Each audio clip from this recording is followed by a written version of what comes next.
Olá, muito boa noite para você que se liga na Rede Gesla. Vamos começando a partir de agora mais um legalzinho, trazendo, é claro, os principais destaques da televisão na semana. Vamos falar sobre as primeiras gravações do Em Família com Eliana que farão aí diferença na análise do programa que estreia no próximo domingo. Também tem outros levantamentos sobre Três Graças, que entra em semanas muito intensas e muito mais. Vamos falar também sobre outras movimentações que foram reveladas na entrevista da superintendente geral da Fundação, da gloriosa TV Gazeta, Juliana Alganharaz, falando sobre a movimentação na emissora e quais foram os primeiros resultados desde a estreia na última segunda. Tem ainda toda a movimentação do SBT voltando atrás com a sua grade e a gente vai falar, é claro, sobre isso e muito mais a partir de agora. Fique com a gente, hoje é sábado, 7 de março e vai começar o Legalzinho na Rede Gesla.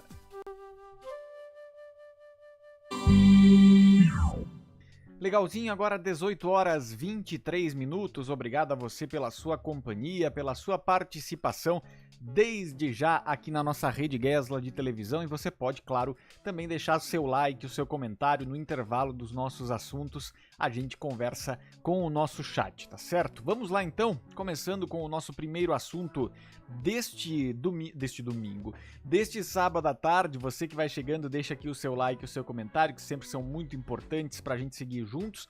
Então vamos lá, o Em Família com Eliana já é uma realidade lá na Globo, as gravações já começaram a acontecer e já tiveram bastidores vazados, inclusive, nesta última semana. Nós tivemos vários momentos em que o programa apareceu ali na timeline com bastidores de dentro do programa, do que estava acontecendo e o que se viu, o que algumas fontes, inclusive do canal do Vanucci, que falou com a gente enquanto a gente estava na Super Live da última quarta-feira.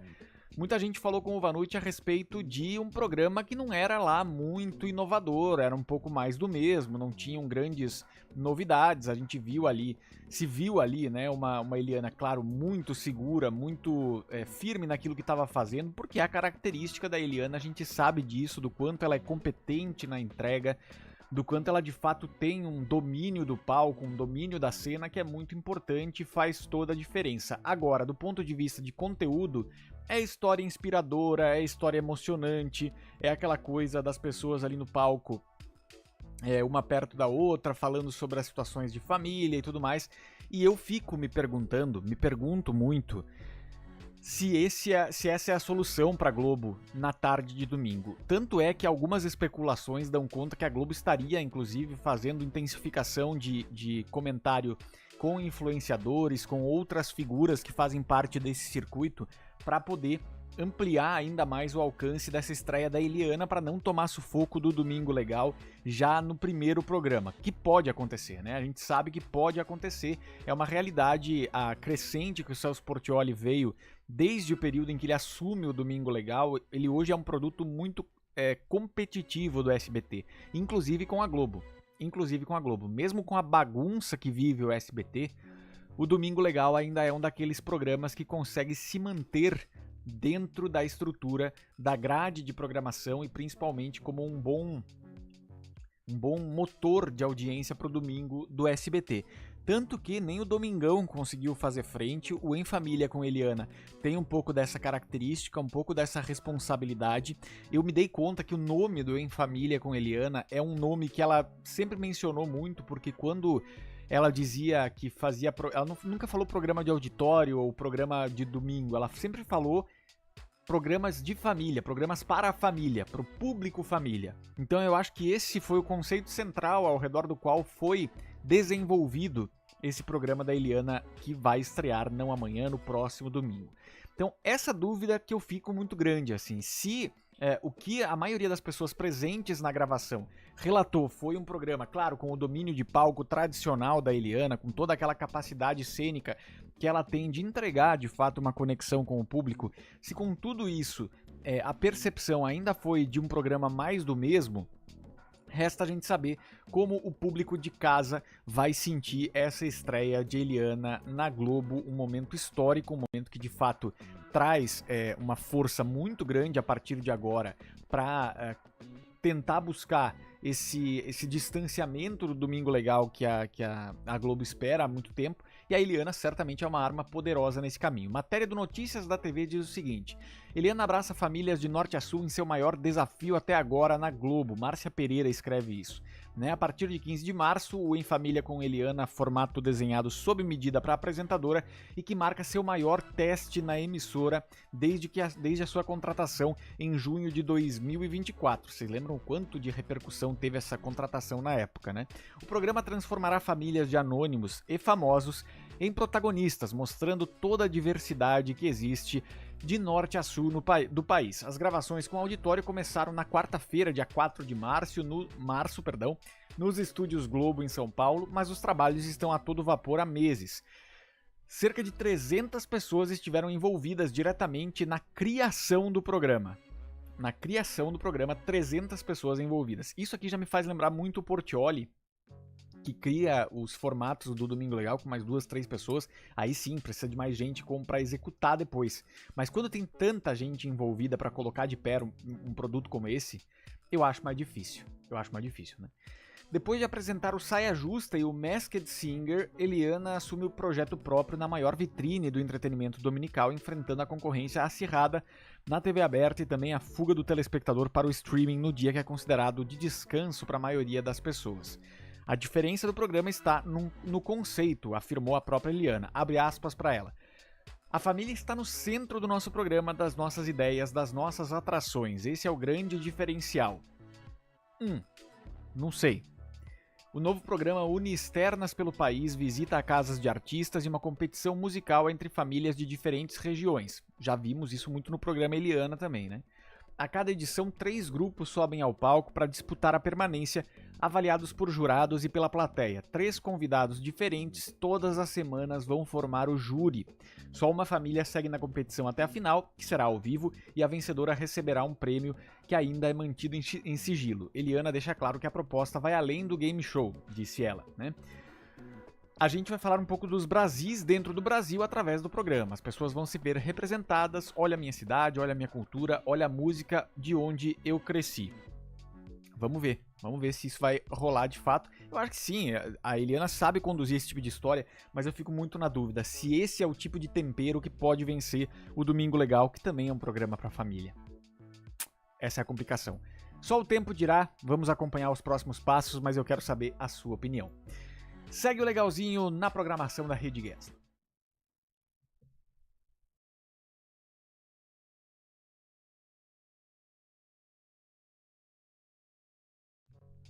Agora sim, Legalzinho, 18 horas 30 minutos deste sábado, você vendo a gente no modo reprise ou então através dos nossos cortes. Muito obrigado pela companhia de sempre, tá certo? Vamos falar sobre Três Graças agora. Eu quero saber o que vocês estão achando da novela das 9, que tem entregado bastante entretenimento nesses últimos dias, nas últimas semanas. Quero chamar a atenção para isso porque é bem importante.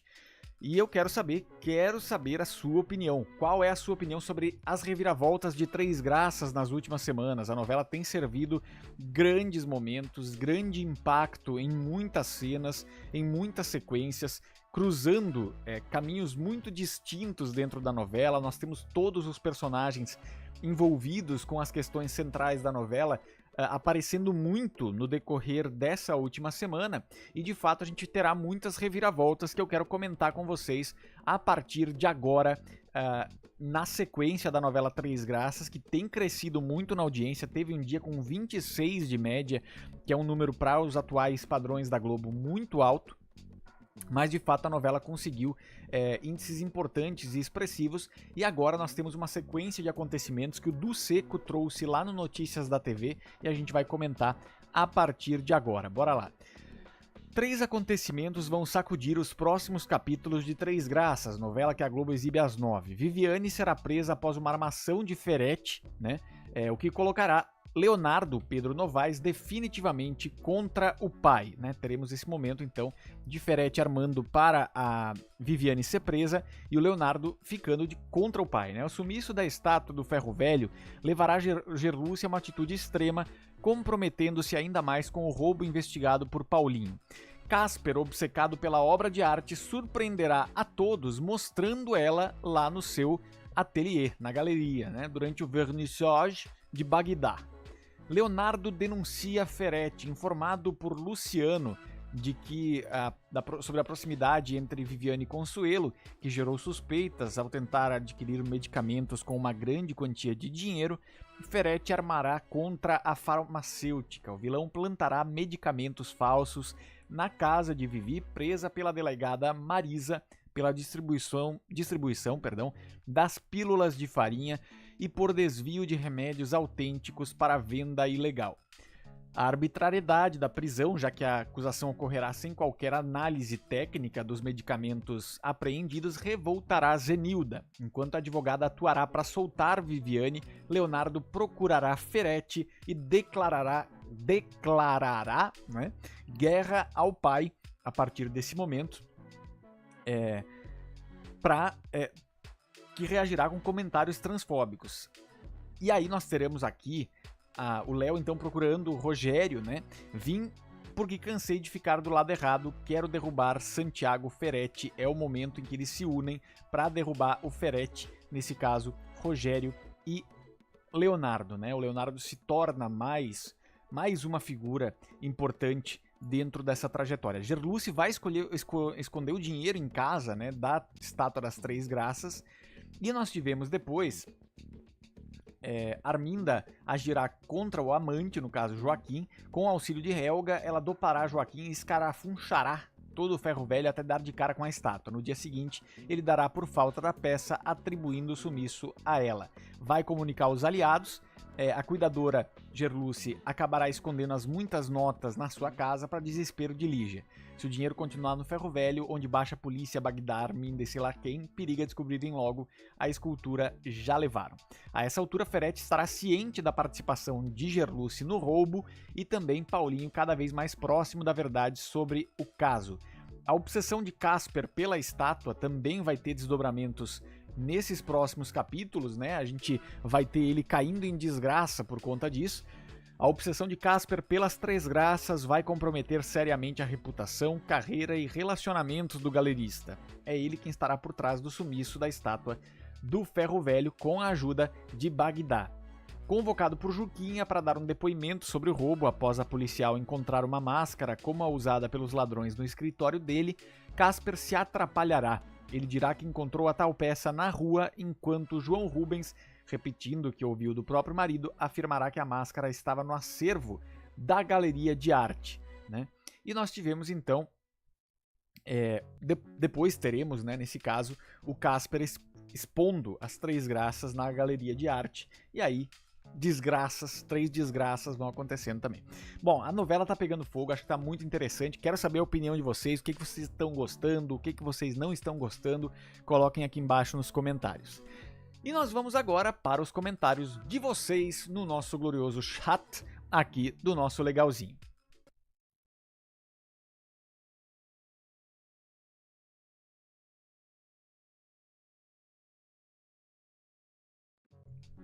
Muito bem, voltamos ao vivo agora 18h36. Você que está conosco, aguarde um momento porque eu vou colocar na tela aqui as participações de vocês que estão sempre aqui trabalhando junto comigo e trazendo a sua percepção, trazendo o seu olhar para dentro do nosso Legalzinho aqui. Bora lá, deixa eu ajustar aqui para a gente poder falar direitinho sobre.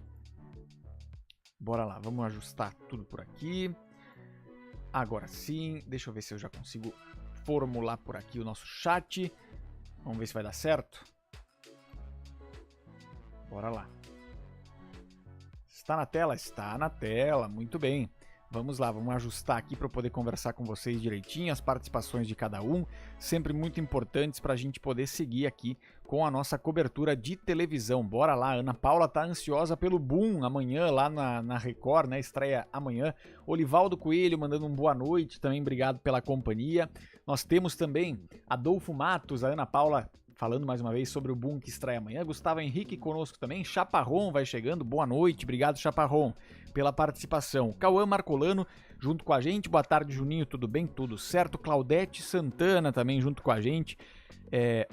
Deixa eu ver quem mais. Gui Lima. Faz tempo que eu não vejo Três Graças, mas acho que a fase alucinação já deve ter passado. Passou? Tem isso também. Mas vamos seguindo aqui com a construção do nosso legalzinho. E claro, você é nosso convidado a partir de agora para a gente seguir em mais 2 assuntos importantes da TV brasileira. Segue o legalzinho na programação da Rede Guerra.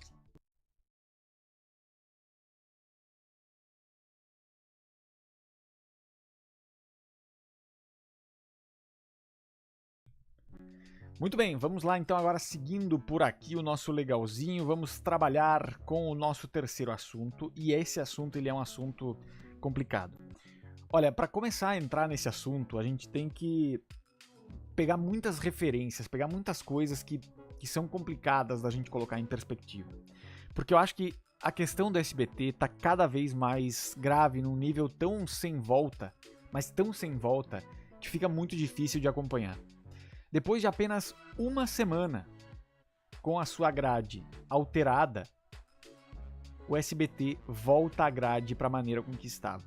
Esse problema que o SBT criou para si mesmo, em tantas oportunidades o SBT acabou criando esse problema para si mesmo, esse problema ele se torna uma constante tão grande no prime time do SBT que faz com que a gente pense se tem alguém pensando estratégia lá dentro.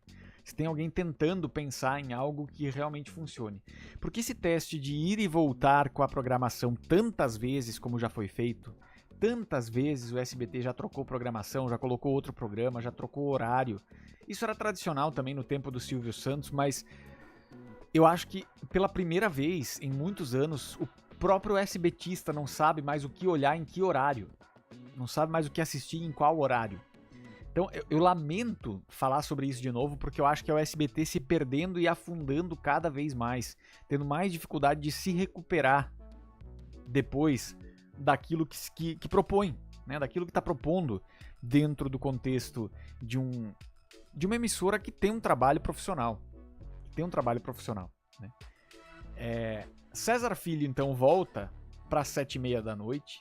Às 20h45, Presente de Amor, que até aqui não conseguiu engrenar, é a novela que volta para o seu horário tradicional.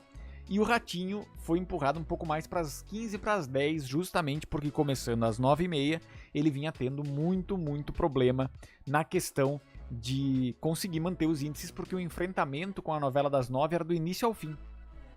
Então, de novo, foi uma troca precipitada, num momento que não deveria haver essa troca. O Notícias da TV traz aqui, inclusive, uma análise interessante e que eu acho muito importante da redação do Notícias da TV, dizendo que o SBT demorou muito para colocar o Ratinho nesse horário.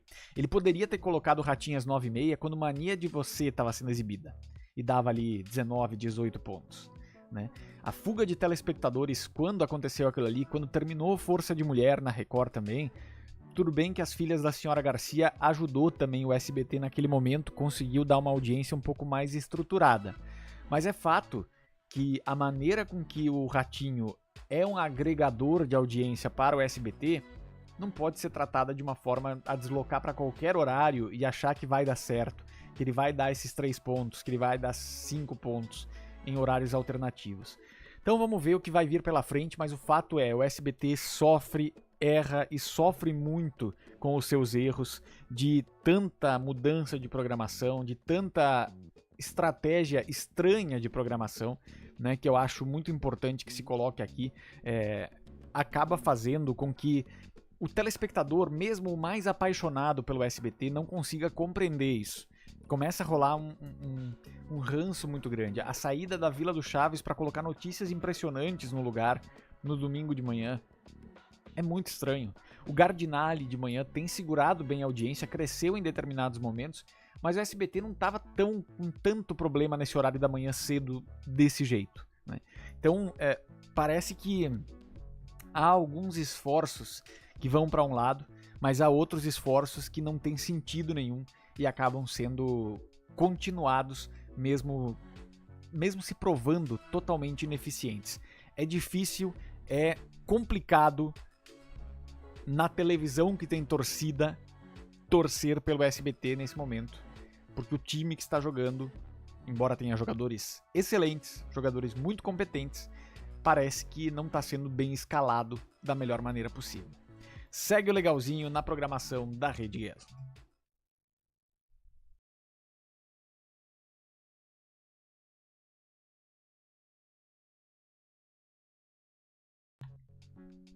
Vamos seguindo o legalzinho na Rede Gesla, 18 horas 42 minutos. Vamos falar agora. Quero trazer para vocês e quero saber a opinião de vocês, é claro, para a gente poder falar sobre isso. Qual é a sua opinião sobre a entrevista de Juliana Alganharaz para o Na Telinha Talks dessa semana? Ela falou ali em determinados momentos que ela tem um calo no pé chamado Igreja Universal e isso gerou muita repercussão, muita gente falou que é quem paga as contas da TV Gazeta nesse momento, no fim das contas, e que foi uma fala precipitada e tudo mais, e eu quero saber a opinião de vocês. Vocês acham que foi uma boa fala, foi uma fala problemática? Qual é a sua percepção? Isso porque a Juliana Alganharaz fez uma mudança estrutural na TV Gazeta, né? Uma mudança como não havia há muito tempo, tanto no branding, na nova questão de identidade visual, na proposta de se colocar como um hub de conteúdo, não apenas uma emissora de televisão, uma rádio, né? Ela tem ali todos esses recursos e, claro, faz parte de uma fundação que compreende também uma universidade, que é a Faculdade Casper Libero, e eu tive o privilégio, o prazer de ir lá conhecer, então torço pela TV Gazeta porque foi a primeira televisão que eu conheci na minha vida. Mas existe uma realidade que é inegável. No decorrer dessa última semana, a gente teve estreias com bastante problemática na questão técnica, né? Muitos problemas técnicos aconteceram, os cromas, principalmente quando a gente fala ali de Jornal da Gazeta, aconteceu muitas vezes. Olha só aqui o mapa atravessando o repórter. Tivemos também falhas técnicas de envio de imagem de bastidor para o ar e tudo mais. Tudo isso aconteceu em diversos momentos. Agora, a fala da Juliana Alganharaz é uma figura que tem muito, como é que eu posso dizer, muito conhecimento de televisão. Ela trabalhou no El 13 na Argentina, começou por lá, trabalhou na Rede TV, trabalhou fora do Brasil, trabalhou com plataformas de streaming e agora assume a questão da gestão da TV Gazeta. Segundo ela, nessa entrevista para o Na Telinha Talks, ela trouxe a informação de que existe um trabalho e um planejamento de 5 anos. O primeiro ano é mais de ajustar com o que é possível fazer sem grandes investimentos e depois fazer outros investimentos em etapas. Então vamos aqui ao que foi trazido nessa entrevista. A matéria do portal Planeta TV diz o seguinte: nova gestão da TV Gazeta busca romper dependência religiosa. Superintendente Juliana Alganharaz afirma que contrato com a Universal limita a identidade nacional e aposta em conteúdo próprio. A TV Gazeta vive um momento de inflexão estratégica, diz a matéria assinada aqui por redação do portal Planeta TV. Sob nova direção, a emissora pretende reduzir a dependência da venda de horários religiosos e ampliar a produção de conteúdo próprio numa tentativa de redefinir sua identidade editorial e reconectar-se com o mercado publicitário, que é um problema, né, de fato, nessa etapa da TV Gazeta. A responsável por essa guinada é Juliana Alganharaz, que assumiu recentemente o canal da Fundação Casper Libero. Segundo a apuração do jornalista Jorge Cardoso, a Universal responde por cerca de 80% do faturamento da TV Gazeta. A instituição, liderada por Edir Macedo, compra aproximadamente 11 horas da programação diária da TV Gazeta, né? 11 horas da programação diária, o que na avaliação da executiva compromete a construção de uma identidade nacional para o canal. Abre aspas para ela: dentro da nossa estratégia, a gente quer criar uma faixa de programação brasileira. Nesse momento eu estou um pouco engessada porque tenho a igreja, herdei uma igreja. Em outro momento comparou a presença religiosa ali na grade como um calo no pé. Apesar de reconhecer que a comercialização de faixas é uma solução rápida para garantir receita, já que exige zero investimento em produção, Alganharaz sustenta que o modelo limita a diversidade de projetos. O plano é aproveitar as janelas disponíveis para desenvolver novos formatos, enquanto aguarda o fim do contrato atual, previsto para 2027. A reformulação na grade, porém, acontece em meio a desafios. Parte do público reagiu de forma negativa às mudanças anunciadas nessa semana e o mercado publicitário adotou uma postura cautelosa. A maior reestruturação das últimas décadas provocou a saída de um número relevante de anunciantes. Hoje a emissora conta apenas com 2 intervalos comerciais ao longo do dia. A venda de ações de merchandising testemunhal, que acontece muito no Mulheres, né, também diminuiu com a chegada de novos apresentadores, já que as marcas ainda avaliam o potencial do elenco em convencer o público a comprar produtos. É o momento, de fato, de implosão da TV Gazeta e reconstrução, né? Foi uma opção que a Fundação Casper Libero fez depois de, sei lá, 20 e tantos anos, ou 30 anos, né, de outra gestão, da Marinês Rodrigues, Sérgio Felipe, essa galera. Agora, resta a gente saber por quanto tempo a TV Gazeta, que é uma televisão que eu vejo que tem uma intenção, pelo menos, de manter uma, como é que eu posso dizer, uma constância, né? A gente vê que o Mulheres, em muitos momentos, beliscou Sônia Abrão, né? Chegou perto, Gazeta Esportiva, com 1 ponto e alguma coisa, né? Então, tem uma grade ali que das 13 às 20 horas, ela consegue ter uma estrutura sólida, né? E que pode ser trabalhada dentro desse horário, como trouxe a Juliana. Agora, será que a TV Gazeta terá, mesmo tendo esse valor recebido da Igreja Universal, ela terá resiliência para suportar essa fuga de anunciantes, essa fuga de público e tudo mais? Vamos ver os próximos passos. É isso que a gente vai avaliar a partir de agora, na sequência dos acontecimentos, tá certo? Você que se liga na Rede Gesla, fica comigo, porque o legalzinho continua por aqui.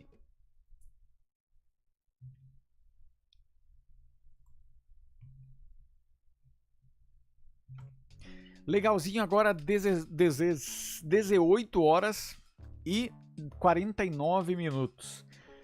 Vamos lá então com o povo na tela, o povo está conosco.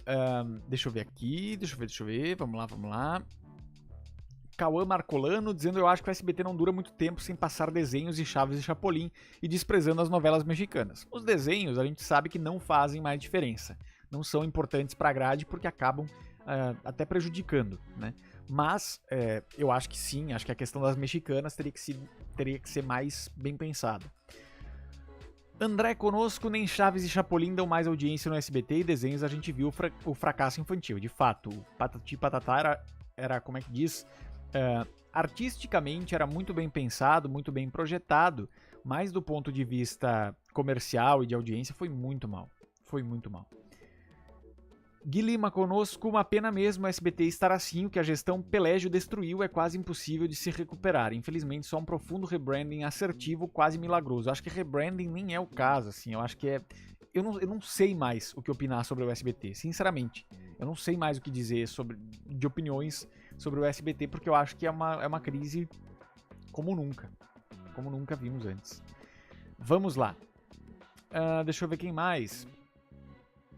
Lucas está conosco, obrigado pela companhia. Quem mais? Vamos lá, o pessoal que está chegando conosco. Gui Lima.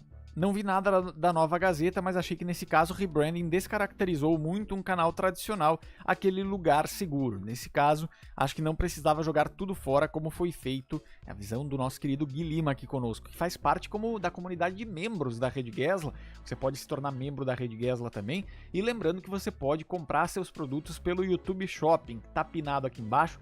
Tem uma série de produtos pinados no YouTube Shopping para Mercado Livre, Shopee, Magazine Luiza, outras tantas lojas, todas elas estão selecionadas aqui embaixo e você pode entrar por esse produto, mas não necessariamente comprar esse produto. Você pode ir para dentro da loja e ganhar cupons exclusivos, além, é claro, de ajudar a Rede Gesla, tá certo? Então, se você quiser comprar por essas lojas, Mercado Livre, Shopee e tudo mais, você tem essa possibilidade de comprar pelo YouTube Shopping da Rede Gesla, e aí você tem, além das ofertas exclusivas, você recebe também, você ajuda também a Rede Gesla de televisão. Cauã Marcolano, a TV Gazeta deveria ter uma programação infantil. Acho que a programação infantil, de novo, nem a Globo tem mais, né? Nem a Globo tem mais. Eu vou ter uma emissora de TV com desenhos e Chaves e Chapolin, tá certo, Cauã? Mas aí o On Demand funciona. Nesse sentido, o On Demand funciona super, né? A gente sabe disso. Muito bem, vamos então agora finalizando aqui o nosso legalzinho. Acho que é isso, muito bem, muito obrigado pela companhia de todos vocês. A gente vai ficando por aqui com mais uma edição da Revista Eletrônica, do Fantástico da Rede Gesla. Daqui a pouquinho tem BBB na Rede Gesla, então fiquem sintonizados por aí, porque já estamos chegando, senhoras, daqui a pouquinho chegaremos com o glorioso BBB na Rede Gesla, muitos acontecimentos, muita coisa interessante pra gente comentar, tá certo? Gente, obrigado pela companhia de sempre, obrigado pelo carinho, obrigado pela participação, a gente fica por aqui, até já.